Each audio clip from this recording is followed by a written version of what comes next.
Ny anjera ny 3 jolay 1977 tao akazy miriotra ny helikoptera nitondra ny lehibe ny état-major général ny tafika sy ireo mpiaradia taminy. Maty ny colonel Alphonse Rakotonirainy. Nisaona ny firenena, ny valomainty ny lanitry ny firenena malagasy. Tamin'izay fotoana izay, ireo ankizy mbola bata, ny maso noho ny fanontany, fa nakaiza hoe dada? Fa nahoana ary inona? Toa tsy fantatra ny dikany. Vetivety teo dia noravana izay mba vitany. Isaka ny 3 jolay, na ny fianakaviana, na ny firenena, dia samy mahatsiaro ambavaka reto mahery fony. Ary 2 taona taty aoriana, ho mariky ny fanomezam-boninahitra azy ireo, nafindra tao amin'ny fasan'ny mahery fo, avaratra ambohitsaina ny tolam-balony reto olo-manga-pirenena.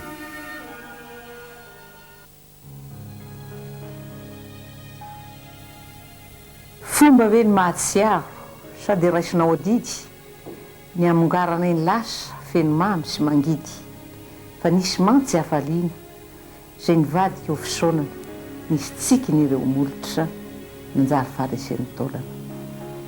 Nisy masoandro be tsy inonio no semban-drahona, nosolony aizipito izay nafaitra no ny vahona. Nisy retsipitiavana na tenaina ho fanotra mba nanganana no avy tamin'ny fomba tena tsotra. Nisy ezaka natomboka tamin'ny finoana feno izay niova ho akoviana fa nonrarana tsy hoeny. Ary renirehetra reny no ametraha-pahatsiarovana ho an'ilay malalanay tsy avelanay ho resy-pahalovana. Nisy hafaliana mantsy natao ho mafy sy haharitra, nosopara ny orasa ka nokapainy tamin'ny kery. Nisy zaza vao mibada tsy mba afaka nandahatra, noratraina vao mitsimoka mitondra ratra fenivery. Kora niondrika ny loho ka nanaiky ny ogina, raha nalevina ny maty tao pasana mangina. Nisy ireo orokorony izay tiaviny am-panahy no manohy ny digetrany ka ampiteny rangolahy.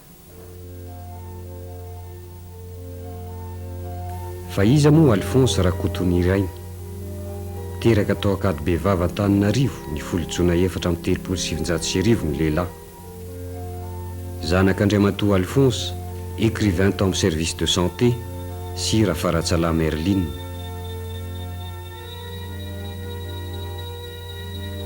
Nilofo tao amin'ny lycée Galiny ny tovolahy.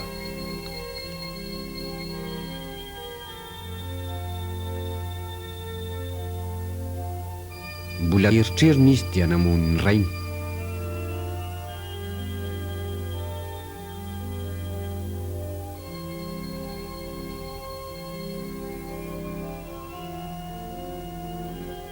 Na dia teo aza nivesatry ny alahelo tamin'ny fahalasan'ny rainy, dia tsy maintsy nandao ny fianakaviany Alphonse Rakotonirainy anoho ny fianarana any Ampita tao amin'ny sekoly miaramila Strasbourg.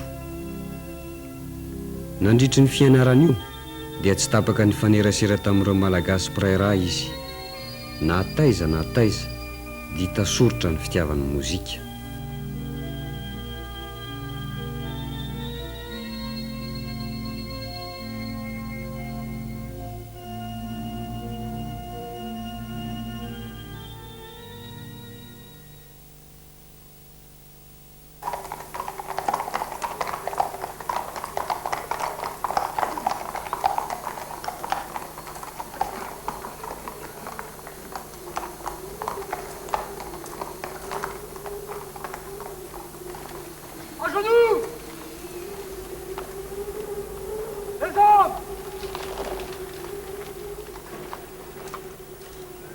Avec la certitude que vous ne trahirez pas, et non sans émotion, que vos anciens vous transmettent le flambeau de l'idéal saint-cyrien. Saint-Cyr Koetkidan, sekoly ambony manomana manamboninahitra amin'ny tafika ity sekoly ity. Maro ireo manamboninahitra frantsay malaza ny voaka tao. Maro ihany koa anefa ireo malagasy nandrato fianarana tao. Anisan'izany Alphonse Rakotonirainy, izay tao amin'ny promotion maréchal Jean-Pierre Bugeaud taona 20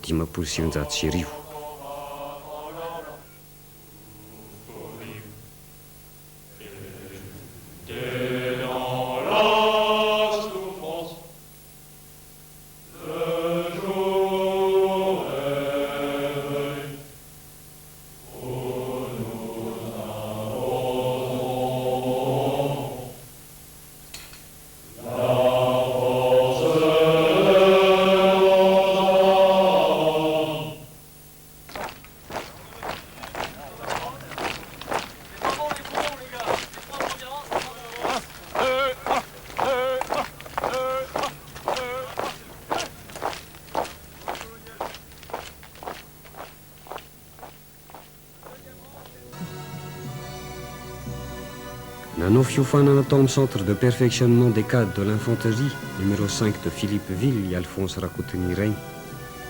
Avy eo dia nalefa tany Algérie nitarika ny 12e bataillon des chasseurs alpins. Hoy ny général Gazot manamboninahitra tao amin'ny Saint-Cyr Coët-Quidan. Je suis général Gazot de la promotion maréchal Bugeaud. C'est pas au titre de général que je voudrais dire quelques mots, mais c'est au titre de persystème de la promotion maréchal Bugeaud. En effet, le persystème d'une promotion, c'est en quelque sorte le président des élèves de cette promotion au moment où ils sont à Saint-Cyr Coët-Quidan. Et il se trouve que donc le colonel Rakotonirainy était de la promotion maréchal Bugeaud. L'élève officier Rakoto, il avait demandé qu'on l'appelle Rakoto parce qu'il s'était rendu compte qu'on n'arrivait pas très bien à prononcer son nom.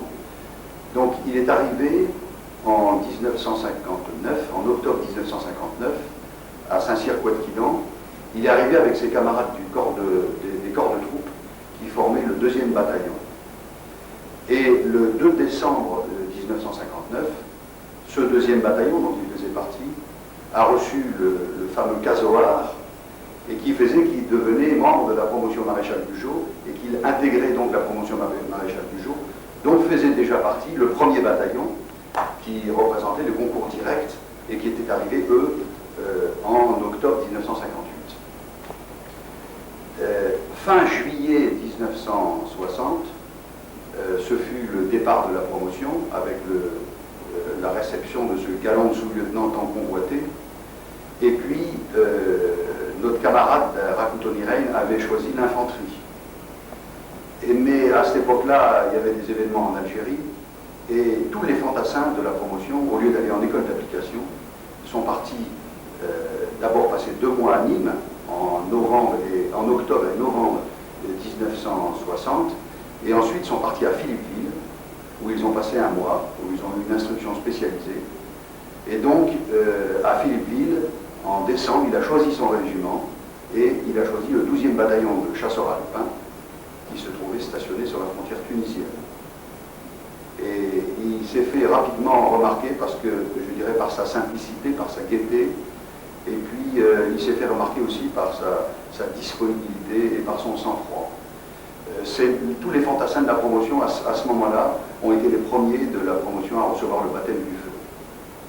Et puis, à l'été 1961, donc, il a quitté son bataillon car il a dû rejoindre la nouvelle armée malgache, puisqu'il avait servi jusque-là à titre français. Et donc, il a rejoint la nouvelle armée malgache. Et nous gardons vraiment de lui un souvenir d'un très bon camarade. Nous sommes fiers d'avoir eu notre camarade Rakotonirainy à la promotion maréchal Bugeaud. Manambady Andramatoura izay ary tsara nirina lalao ary niteraka telo menada i Alphonse Rakotonirainy.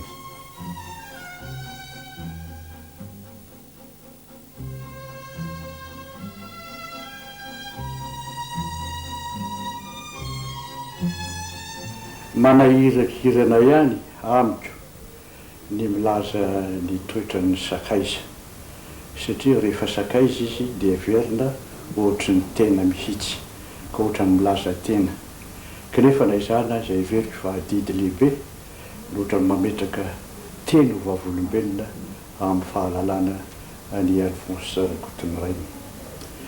Izy dia araka ny fahalalako azy dia tovolahy mazava endrika ary zay fahazavan'ny endriny zay dia mitory amiko fahazavana hatrany anatiny ary dia fantatro mihitsy fa tovolahy tamin'ny ahafantarako azy tovolahy tsara fanahy izy mazava toetra ary ambonin'izany na eo aza ny toerana zay nisy azy teo amin'ny manamboninahitra izay nisy azy dia tovolahy tsotra izy ary afaka miresaka amin'ny olona rehetra nizaniza ary zay everiko fa toetra zay evahary mihitsy tsy manavateny izy na mihevitra ny tenany ho fa nizaniza manatona azy indrindra mofa ny sakaizany dia mivelatra ny fony ary zay everiko fa toetra mampiavaka azy sady toetra tena mamalagasy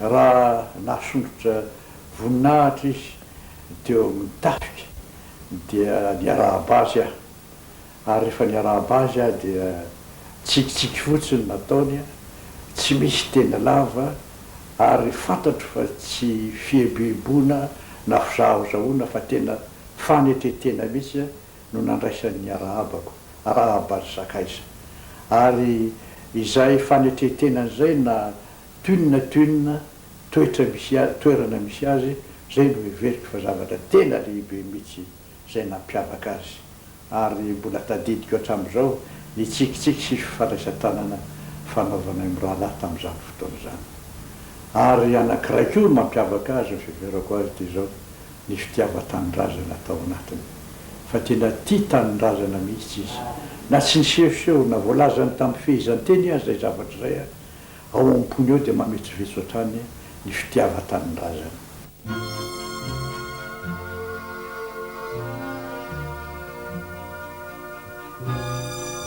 maro ireo karazan'olona mifanerasera tamin'ny tompokilafo nisy mpianatra teo amin'ny fiainana mahamiaramila ary teo amin'ny maha-olotsotra azy fa anisan'ny nampisongadina azy dia ny fifaliana sy ny tsiky zarainy ho an'ny rehetra hoy reto olona nifandray taminy fotoana fo ihany no tena hoe ny fanaresarako zany tamin'ny colonel Rakotondray zay tamin'izany pakasary sady mpanao gazety tao amin'ny télévision malagasy ary asa fitantarana ny manœuvre na ny sarinady tamin'izany fotoana zany no neonanay toetra telo angamba no azoko lazainy hoe avohitra nanaitra teo aminy ary tsaroko hatramin'izao ny voalohany dia ny fatsorany tsotra izy ary dia teo amin'izay fatsorana zay nanamora mihitsy ny fampikasokasoanay mpanao gazety taminy teo amin'izay zavatra rehetra nilainay anatotosana ny asanay ny faharoa koa etsy an-daniny ary atao hoe mifameno amin'izay ihany dia ny fitiavany ny asany na ny antsoina hoe professionnalisme zay professionnalisme zay teo aminy dia natonga anay mpanao gazety anome asina manokana mihitsy ny asa miaramila fa indrindrindrindra ny asa ny manamboninahitra zany tamin'izany fotoana zany ary ny toetra fahatelo zay tsaroko indrindra dia izy liana tia alala zavatra hafa foana ka nandritra n'izany fotoana nirahana tamin'izany dia matetika izy no nanontany anay no fandehan'ny asanay na ny fitaovana ampiasainay reo ny toetra anankitelo lehibe tsaroko ary angamba ny fahatsiarovana anankiray hafa kely fotsiny dia ny hoe isaky ny maraina alohan'ny andehanana manao ny antsony miaramila mikrapahita dia ny famomezana courage anga zany fanaony taminay mpanao gazety tamin'izany fotoana zany dia ny mizara bombao hafa kely izy olombelona feno ary zay maha olombelona feno azy zay na banga lehibe ny fahalasanany